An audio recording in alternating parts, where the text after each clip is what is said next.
జీవన జ్యోతి. శుభోదయం. ఈ వారం జీవన జ్యోతి కార్యక్రమానికి స్వాగతం. ఈ వారం జీవన జ్యోతిలో చర్చించిన జీవన సమస్యలు మరొక్కసారి చూద్దాం. ముందుగా కడుపులో గ్యాస్ సమస్య నివారణకు డాక్టర్ గాయత్రి దేవి గారు తెలియజేసిన ఆయుర్వేదంలోని పరిష్కార మార్గాలను ఇప్పుడు చూద్దాం. మామూలుగా ఈ కడుపులో గ్యాస్ వాయువులు అనేది అనుభవించిన వాళ్ళు లేనట్టుగా ఉంటుంది అన్నమాట. ప్రతి వాళ్ళకి ఏదో ఒక టైంలో ఉంటూ ఉంటుంది. కొంతమందికి నిరంతరం ప్రతిరోజు ఇది ఒక పెద్ద సమస్యగా కూడా ఉంటూ ఉంటుంది. అంటే కడుపులోకి అసలు ఇలా గ్యాస్ రావడానికి ఏంటంటే 2 కారణాలు మనం చెప్పుకోవాలి. ఒకటి ఏంటంటే మనం మాట్లాడేటప్పుడు లేకపోతే ఏదో పని చేస్తున్నప్పుడు బయట నుంచి మనం లోపలికి తీసుకునేటువంటి ఒక గాలి ఒక కారణం. రెండోది ఏంటంటే కడుపులో జరిగేటువంటి క్రియలలో కొన్ని గ్యాస్లు విడుదలవుతూ ఉంటాయి.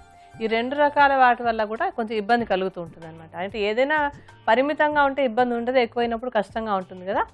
మామూలుగా ఏంటంటే కొంతమందికి మాట్లాడేటప్పుడు అప్పుడు కొంచెం గాలి మింగడం అనేది తెలిసి కాదు, ఇన్వాలంటరీగా జరుగుతూ ఉంటుంది. అలాగే ఆహారం తీసుకునేటప్పుడు కూడా ఏంటంటే అన్నం నవిలేటప్పుడు అప్పుడు కూడా కొంత గాలిని మింగటం అనేటువంటిది కొంతమందిలో జరుగుతూ ఉంటుంది. ఇలా కడుపులోకి వెళ్ళినటువంటి గాలి అంతా కడుపులో ఉంటుంది కనుక అది కొంచెం కడుపు ఉబ్బరంగా అనిపించడం అది జరగడానికి అవకాశం ఉంటుంది. మనం కడుపులోకి తిన్నటువంటి ఆహారం జీర్ణం అవుతూ ఉన్నప్పుడు ఆ జీర్ణ క్రియలోంచి కొన్ని వాయువులు విడుదలవుతూ ఉంటాయి. అలాగే ఇంకా ఏంటంటే తిన్నటువంటి ఆహారంలో కొంచెం పీచు పదార్థం మరీ ఎక్కువగా ఉందనుకోండి. అంటే చాలామంది ఇప్పుడు పచ్చికూరలు తినాలి అని చెప్పి లేకపోతే వెయిట్ లాస్ కోసం అని చెప్పి హై ఫైబర్ డైట్ తినండి అంటే ఏదైనా అతిగా చేయడం అనేటువంటిది కొంతమందికి అలవాటు ఉంటూ ఉంటుంది. ఇలా అతిగా ఫైబర్ అదే అంటే పీచు పదార్థం ఉన్నటువంటి ఆహార పదార్థాలను ఎక్కువగా తీసుకుంటున్నట్టయితే ఆ పీచు పదార్థం కడుపులో ఉన్నప్పుడు ఏంటంటే అది అరిగిపోదు. పీచు అందుకోసమే తీసుకోమంటాం. అది అరగకుండా అక్కడ ఉన్నవి మిగతా ఆహార పదార్థాలు అవి అరుగుతున్నప్పుడు అక్కడి నుంచి కొంత గ్యాస్ విడుదలవుతూ ఉంటుంది. అందుకని అతిగా పీచు పదార్థం తినేటప్పుడు అంటే ముఖ్యంగా ఈ చిక్కుడు జాతి గింజలు కానీ లేకపోతే ఓట్స్ అవి ఎక్కువగా తీసుకున్నా కానీ మళ్ళీ పీచున్నటువంటి అంటే చిక్కుడు జాతిలో మనకి చిక్కుడు కానీ బీన్స్ కానీ లేకపోతే పొడుగ్గా ఉండేటువంటి కొంతమంది కారామణి అల్లసందలు అలా అంటూ ఉంటారు కదా, దాని లాంగ్ బీన్స్ అంటూ ఉంటారు. వాటిని కానీ వీటిని ఎక్కువగా తిన్నప్పుడు తప్పనిసరిగా గ్యాస్ కొంచెం ఎక్కువ అవుతూ ఉంటుంది. అలాగే పచ్చి కూరలు ఏవైనా సరే కొంచెం ఎక్కువగా తిన్నట్టయితే కనుక వాటిలోంచి కూడా గ్యాస్ విడుదలవుతూ ఉంటుంది. అంటే ఆరోగ్యం కోసమనో లేకపోతే వెయిట్ లాస్ కోసమనో పచ్చి కూరలు ఎక్కువ తింటున్నారనుకోండి, కడుపులోంచి గ్యాస్ రావడం అనేటువంటి సమస్య తప్పనిసరిగా వస్తుంది. మరీ అంటే ఏది తిన్నా సరే అరిగించుకోగలిగినటువంటి ఒక తీక్ష్ణాగ్ని ఉన్న వాళ్ళకైతే ఉండకపోవచ్చు, కానీ సామాన్యంగా చాలామందికి సమస్య ఉంటూ ఉంటుంది. అలాగే తీయటి పదార్థాలు ఎక్కువగా తిన్నప్పుడు అవి అరిగే సమయంలో కూడా లోపలంటే కడుపులో ఆ గ్లూకోజ్ పదార్థం అరిగేటప్పుడు కూడా కొన్ని వాయువులు విడుదలవుతుంటాయి. అది కూడా ఒక గ్యాస్ లాగా వస్తుంది అనమాట.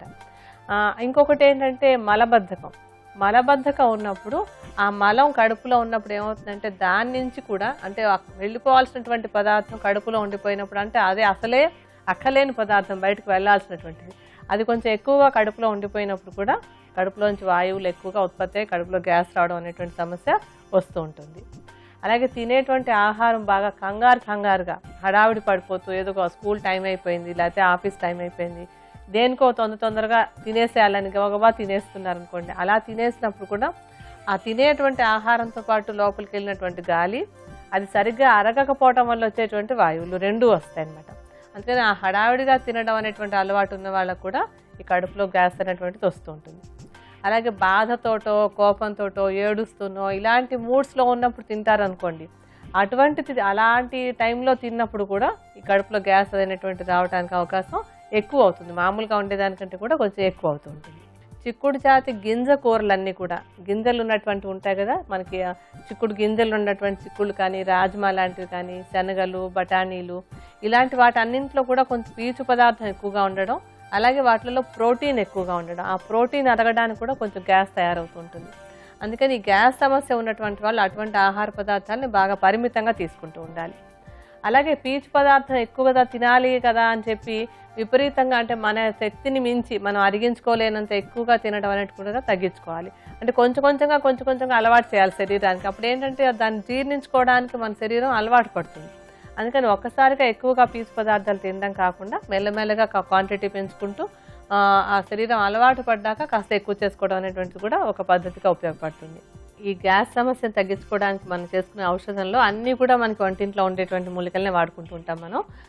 అందులో మనం మొట్టమొదటి తీసుకునేది ఏంటంటే జీలకర్ర చూర్ణం 25 గ్రాములు, వాము చూర్ణం 25 గ్రాములు, ఇంగువ చూర్ణం 25 గ్రాములు, సైంధవ లవణం చూర్ణం 25 గ్రాముల చొప్పున తీసుకుని ఈ చూర్ణాలన్నిటినీ బాగా కలుపుకొని భద్రపరచుకోవాలి.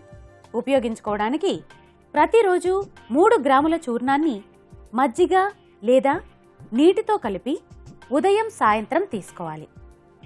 ఈ సమస్య నివారణకు యోగ బ్రహ్మ శ్రీ దండు సత్యనారాయణ రాజు గారు చేసి చూపించిన యోగాలోని పరిష్కార మార్గాలను ఇప్పుడు చూద్దాం. శీర్షబంధ నావాసనం, సమహస్త యోగ నిద్రాసనం సాధన చేయడం ద్వారా కడుపులో గ్యాస్ సమస్యను నివారించుకోవచ్చు. శీర్షబంధ నావాసనం. ఈ ఆసనం సాధన చేయడానికి ముందుగా కూర్చుని కాళ్ళు రెండింటినీ ముందుకు చాచాలి. ఇప్పుడు కాళ్లను కొద్దిగా పైకెత్తుతూ ఏటవాలుగా ఉంచి చేతులు రెండింటినీ తల వెనుక భాగంలో జోడించి ముందుకు లాగి ఉంచాలి. శ్వాస సాధారణంగానే తీసుకోవాలి. ఇలా ఈ ఆసనం రోజు 6 నుండి 10 సార్లు సాధన చేయవచ్చు. రెండవ ప్రక్రియ సమహస్త యోగ నిద్రాసనం. ఈ ఆసనం సాధన చేయడానికి ముందుగా వెల్లకిల్లా పడుకోవాలి. తరువాత ఎడమ కాలును పైకెత్తుతూ 2 చేతుల సహాయంతో తల మీదుగా ఎడమ భుజంపై ఉంచి ఇప్పుడు కుడి కాలును కూడా పైకెత్తుతూ కుడి చేతి సహాయంతో వెనక్కి పోనిచ్చి ఎడమ కాలి మడమపై ఉంచి చేతులు రెండింటినీ ఇరుపక్కలా చాచి ఉంచాలి. ఇప్పుడు కూడా శ్వాస సాధారణంగానే తీసుకోవాలి. ఈ ఆసనం యోగా నిపుణుల ఆధ్వర్యంలో సాధన చేయడం మంచిది. ఇలా ఈ ఆసనం రోజు 5 నుండి 8 సార్లు సాధన చేయవచ్చు. కడుపులో గ్యాస్ సమస్య నివారణకు ఆయుర్వేద యోగా శాస్త్రాల్లోని చక్కటి పరిష్కార మార్గాలను తెలుసుకున్నాం కదా. అధిక ఆకలి సమస్య నివారణకు ఆయుర్వేదంలో ఉన్న పరిష్కార మార్గాలను ఇప్పుడు చూద్దాం. ఈ పదే పదే తినడం అనేటువంటిది ఏంటంటే, ఒకటి అలవాటుగా తినడం, ఒకటి అవసరానికి తినడం. అంటే అలవాటుగా అంటే ఏదో సరదాగా మనకి ఏదో నచ్చిన పదార్థం కనిపించినప్పుడల్లా ఒకసారి నోట్లో వేసుకుంటూ ఉండడం. అంటే మామూలుగా 3 పూట్ల పొద్దున్న మధ్యాహ్నం రాత్రి తిన్నప్పటికీ కూడా మధ్య మధ్యలో ఏంటంటే ఏదైనా ఇష్టమైన ఆహార పదార్థం కనిపించింది కాస్త తినాలనిపిస్తూ ఉంటుంది. లేకపోతే ఏమీ తోచట్లేదంటే కాలక్షేపం కోసం తినడం అనేటువంటి అలవాటు చాలా మందిలో ఉంటూ ఉంటుంది. ఏదో తోచినప్పుడల్లా ఏదో ఒకటి తింటూ ఉండడం అనేటువంటిది. అయితే దాన్ని మనం అధిక ఆకలిగా అనలేం. ఆకలి ఏంటంటే అది అలవాటుగా తినడం తప్ప నిజంగా ఆకలి వేసి తినడం కాదనమాట. అలా కాకుండా ఏంటంటే నిజంగా తినవలసినటువంటి అవసరం ఉంటూ ఉంటుంది. అంటే తినకపోతే ఉండలేకుండా ఉండేటువంటి పరిస్థితి, దాన్ని అవసరంగా చెప్పుకోవాలి మనం. అంటే శరీరానికి నిజంగా అవసరమై తినడం, మనసుకు కావాలనిపించి తినడం, ఈ రెండింటికి తేడా ఉంది. ఆ శరీరానికి నిజంగా అవసరమై తినడం అనేటువంటి దాన్ని మనం అధిక ఆకలిగా చెప్పుకోవాలన్నమాట. ఇలా అధిక ఆకలి అనేటువంటిది కలగడానికి చాలా చాలా కారణాలు ఉంటూ ఉంటాయి. మామూలుగా ఆయుర్వేదంలో చెప్పేటప్పుడు ఏంటంటే అగ్ని అని చెప్తూ ఉంటాం కదా. ఆకలి అనేటువంటి దాన్ని అగ్ని అంటాం ఆయుర్వేదంలో చెప్పేటప్పుడు. దాంట్లో తీక్ష్ణాగ్ని అనేటువంటి ఒక పరిస్థితి ఉంటూ ఉంటుంది. ఈ తీక్ష్ణాగ్ని ఏంటంటే కొంతమంది బై నేచరే వాళ్ళు తిన్నటువంటి ఆహారం శరీరానికి వంట పట్టకుండా అదంతా ఆవిరైపోయినట్టు అయిపోతూ ఉంటుంది అనమాట. ఎనర్జీగా కన్వర్ట్ అయిపోతూ ఉంటుంది. అలా అయిపోయినప్పుడు ఏంటంటే మళ్ళీ ఆహారం తీసుకోవాల్సినటువంటి అవసరం వాళ్ళలో ఎక్కువగా ఉంటూ ఉంటుంది. ఈ తీక్ష్ణాగ్ని కాకుండా ఏంటంటే ఇంకా కొంచెం ఎక్కువగా ఉంటుంది. దాన్ని భస్మకాగ్ని అంటాం.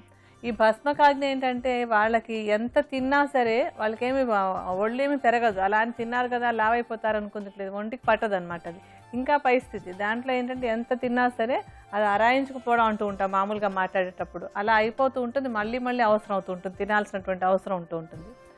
అలాగే ఇంకా మనం ఇంకొక రకంగా ఆధునికంగా చెప్పాలనుకుంటే కనుక ఈ ఆధునికంగా చెప్పేటప్పుడు ఏంటంటే హైపర్ థైరాయిడిజం సమస్య ఉన్నప్పుడు, అంటే థైరాయిడ్ హార్మోన్లో కొన్ని మార్పులు వచ్చి అది అతిగా పనిచేస్తూ ఉంటుంది. అలా అయినప్పుడు హైపర్ థైరాయిడిజం అంటూ ఉంటాం.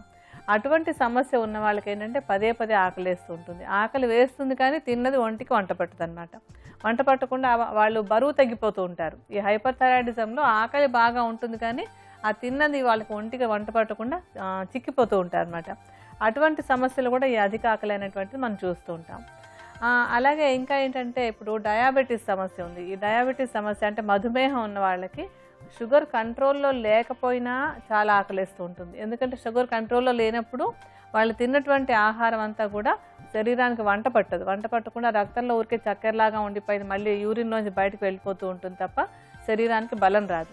అటువంటిప్పుడు అంటే కంట్రోల్లో లేకుండా ఉన్నప్పుడు, చక్కెర కంట్రోల్లో లేకుండా ఉన్నప్పుడు ఎక్కువగా ఆకలిస్తూ ఉంటుంది.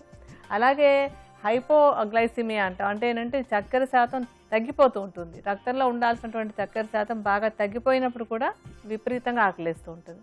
అందుకని ఆ బ్యాలెన్స్ చాలా అవసరం అనమాట. రెండింటిలో ఏ స్థితిలో ఉన్నా సరే ఆకలి ఎక్కువగా ఉంటూ ఉంటుంది. అలాగే ఇంకా ఏంటంటే కొన్ని మానసిక సమస్యలు ఉన్నప్పుడు, ఆందోళన అది ఎక్కువగా ఉన్నప్పుడు వాళ్ళల్లో కూడా కొంతమందిలో ఆకలి చాలా ఎక్కువగా ఉంటూ ఉంటుంది. పదే పదే తినాల్సి వస్తూ ఉంటుంది అన్నమాట. అలాగే కొన్ని మానసిక సమస్యలకి మందులు వాడుతూ ఉంటారు. ఈ మందులు వాడుతూ ఉన్నప్పుడు ఆ మందుల ప్రభావం వల్ల కూడా చాలా ఆకలిస్తూ ఉంటుంది అనమాట. అంటే మానసిక సమస్యలు అంటే కొంచెం యాంగ్జైటీ కానీ, డిప్రెషన్ కానీ, లేకపోతే షిజోఫ్రీనియా కానీ, ఇటువంటి సమస్యలకు ఇచ్చేటువంటి మందుల్లో కొన్ని మందులకి ఏంటంటే ఆకలిని పెంచేసే గుణం ఉంటూ ఉంటుంది. అందుకని ఆ మందుల ప్రభావం వల్ల ఆకలి బాగా పెరిగిపోతూ ఉంటుంది. అలాగే ఫ్యామిలీ ప్లానింగ్ మాత్రలు వాడేటప్పుడు, అంటే ఓరల్ కాంట్రాసెప్టివ్ పిల్స్ అని, ఓసీ పిల్స్ అని అంటూ ఉంటారు. ఈ ఓరల్ కాంట్రాసెప్టివ్ పిల్స్ వేసుకునేటప్పుడు ఆ మందుల ప్రభావం వల్ల కూడా కొంతమందిలో ఆకలి విపరీతంగా పెరిగిపోతూ ఉంటుంది. ఇలా ఇవన్నీ ఏంటంటే మామూలుగా శరీరంలో వచ్చేటువంటి కొన్ని మార్పుల వల్ల ఆకలి పెరగటం అనేటువంటిది జరుగుతుందన్నమాట. మామూలుగా సమానంగా ఆకలి ఉండాలంటే ఏంటంటే మన నర్వస్ సిస్టము, మన డైజెస్టివ్ సిస్టమ్ అంటే జీర్ణ మండలం, నరాలు, రక్తనాళాలు, మెదడు ఇవన్నీ కలిసి సక్రమంగా పనిచేస్తుంటే సమయానికి ఆకలిస్తుంది. అలా కాకుండా ఏంటంటే వాటిలో ఏదో ఒక చేంజెస్ వచ్చినప్పుడు కూడా, అంటే నరాల్లో కానీ లేకపోతే మన ఎండోక్రైన్స్ అంటాం, అంటే గ్లాండ్స్ ఉంటుంటాయి మనకి, ఆ గ్లాండ్స్లో కానీ తేడాలు వచ్చినప్పుడు, ఇందాక మనం థైరాయిడ్ గురించి చెప్పుకున్నాం కదా, అది కూడా ఒకటేనమాట. అలాంటివన్నీ వచ్చినప్పుడు ఏంటంటే ఆకలిలో కొన్ని మార్పులు వస్తూ ఉంటాయి. అలాంటప్పుడు అధిక ఆకలి అనేటువంటి సమస్యని మనం చూస్తాం అన్నమాట. అలాగే ఇంకా కొంచెం ఎసిడిటీ అది ఎక్కువగా ఉన్నప్పుడు కూడా కొంచెం కడుపులో ఏంటంటే 2 రకాలు ఉంటుంటాయి. ఆ ఎసిడిటీలో అల్సరేషన్, కొంచెం చిన్న అల్సర్ లాంటి కడుపులో పొట్టలో చిన్న పుండు అది వచ్చిందంటూ ఉంటారు కదా, ఆ పుండు ఉన్నటువంటి లొకేషన్ని బట్టి అది కొన్నిసార్లు ఏమవుతుందంటే ఆ పుండు ఉన్నప్పుడు ఆకలి, ఆ మంట ఆకలిలాగా అనిపిస్తూ ఉంటుంది, ఆకలేస్తుంది, తినాలనిపిస్తుంది అనమాట. తిన్న తర్వాత ఆహారం పడ్డాక అది కొంచెం తగ్గుతూ ఉంటుంది. అందువల్ల హైపర్ ఎసిడిటీ కానీ కొంచెం అల్సర్స్ కానీ ఉన్న వాళ్ళలో కూడా ఈ ఆకలి ఎక్కువగా ఉండటం అనేటువంటిది ఒక లక్షణంగా కనిపిస్తూ ఉంటుంది. ఈ అధిక ఆకలి సమస్య తగ్గించుకోవడానికి ఔషధపరంగా వాడుకునేటువంటిది, అలాగే ఆహారపరంగా వాడుకునేటువంటివి 2 అంశాల గురించి మనం మాట్లాడుకుందాం ఇప్పుడు. అందులో మొట్టమొదటిగా మనం ఔషధం గురించి మాట్లాడుకునేటప్పుడు ఏంటంటే అందులో మనం వాడుకునేటువంటి మూలిక, మొదటి ఔషధం కొరకు 10 గ్రాముల మేడి బెరడు చూర్ణానికి 100 మిల్లీలీటర్ల పాలను కలిపి సన్నని మంటపై చిక్కబడేంత వరకు మరిగించాలి.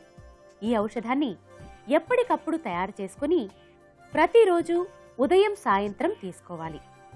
రెండవ ఔషధం కొరకు కప్పుడు పెరుగులో చెంచాడు నెయ్యిని కలిపి ప్రతిరోజు ఉదయం సాయంత్రం తీసుకోవాలి. ఈ సమస్య నివారణకు యోగాలోని పరిష్కార మార్గాలను ఇప్పుడు చూద్దాం. జఠర పరివృత్తాసనం, నావాసనం సాధన చేయడం ద్వారా అధిక ఆకలి సమస్యను నివారించుకోవచ్చు. జఠర పరివృత్తాసనం. ఈ ఆసనం సాధన చేయడానికి ముందుగా వెల్లకిల్లా పడుకోవాలి.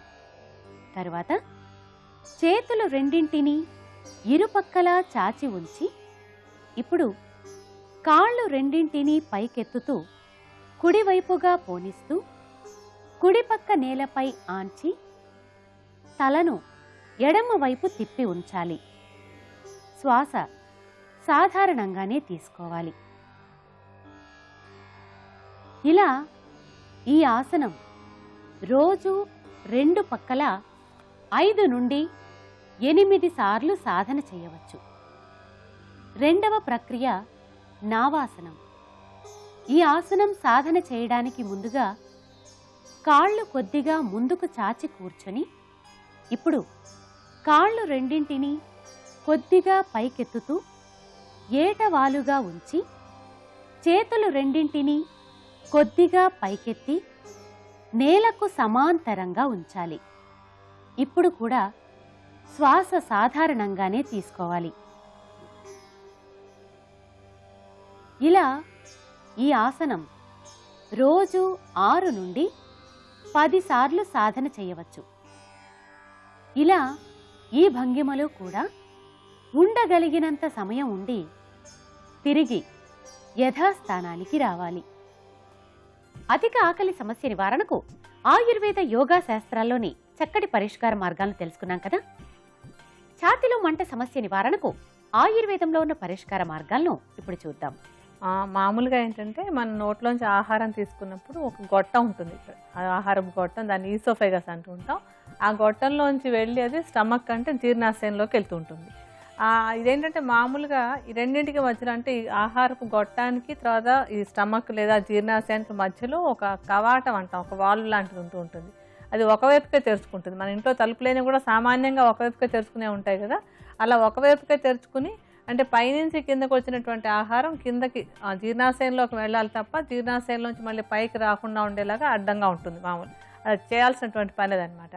అలా ఉండేటువంటి కవాటం ఏమవుతుందంటే ఒక్కొక్కసారి కొన్ని సమస్యల వల్ల అది కొంచెం లూజ్గా ఉంటుంది. ఆ లూజ్గా ఉన్నప్పుడు ఏమవుతుందంటే మన జీర్ణాశయంలోకి వెళ్ళినటువంటి ఆహార పదార్థాలు ఒక్కొక్కసారి వెనక్కి మళ్ళీ గొట్టంలోకి వస్తుంటాయి. ఇలా వెనక్కి గొట్టంలోకి వచ్చేటప్పుడు అంటే మామూలుగా మనం తిన్నప్పుడు ఏం మండట్లేదు కదా, మరి అక్కడి నుంచి వెనక్కి వచ్చినప్పుడు మాత్రం మంట ఎందుకు వస్తుందంటే ఏంటంటే జీర్ణాశయంలో కొన్ని ఆమ్లాలు కొన్ని జీర్ణ రసాలు అన్నీ ఉంటూ ఉంటాయి.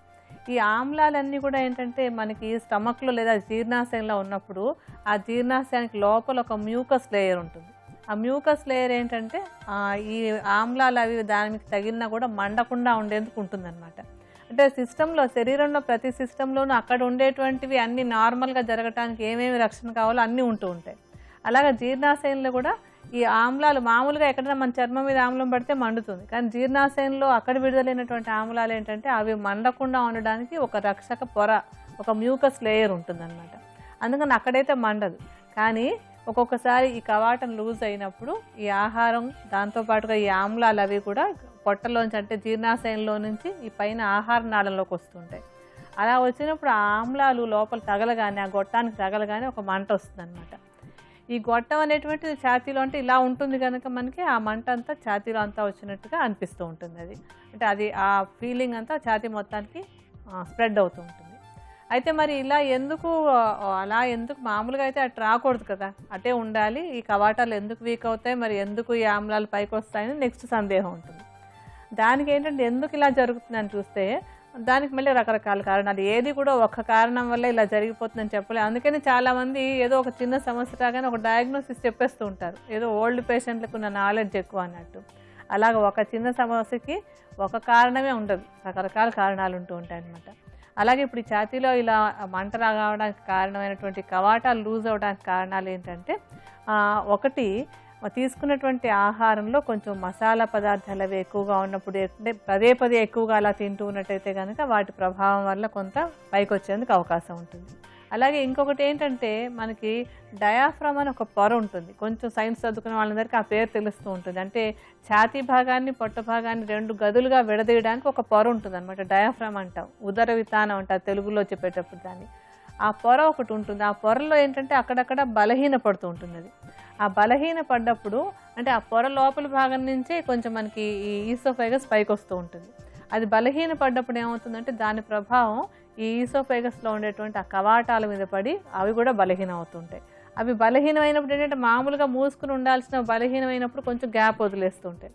అప్పుడు మళ్ళీ ఈ ఆమ్లాలు పైకి రావడం, ఛాతీలో మండ రావడం అనేటువంటిది జరుగుతూ ఉంటుంది.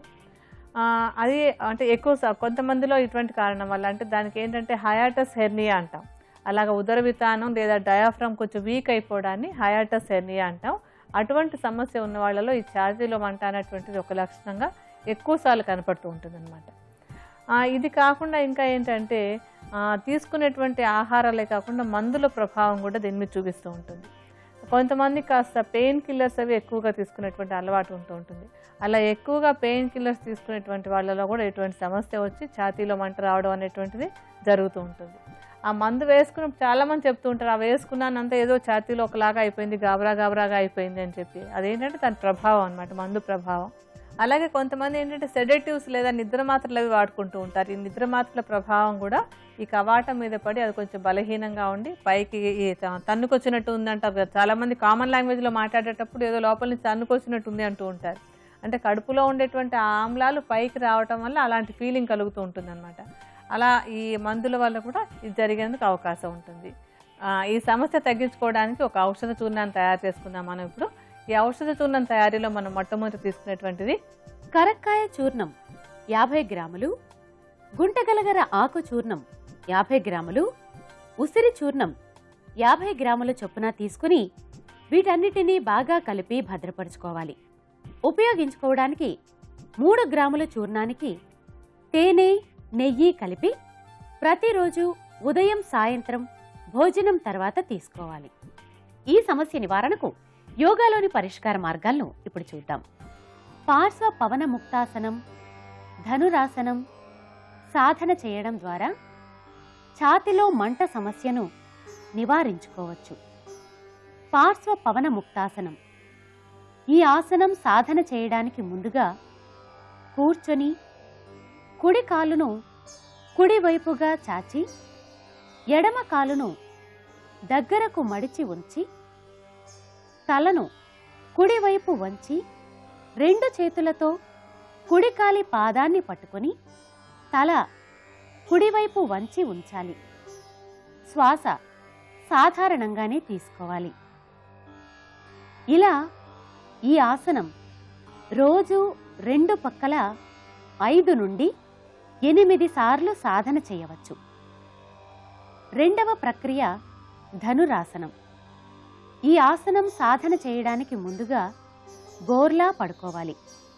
తర్వాత కాళ్ళు రెండింటినీ పైకి మడుస్తూ పాదాలను పైకెత్తుతూ చేతుల్ని వెనక్కి పోనిచ్చి 2 కాళ్లను పట్టుకొని ఇప్పుడు ఉదర పైభాగపు శరీరాన్ని పైకెత్తి కాళ్లను లాగి పట్టుకోవాలి.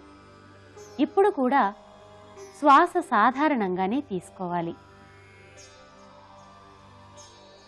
ఇలా ఈ ఆసనం రోజు 6 నుండి 10 సార్లు సాధన చేయవచ్చు.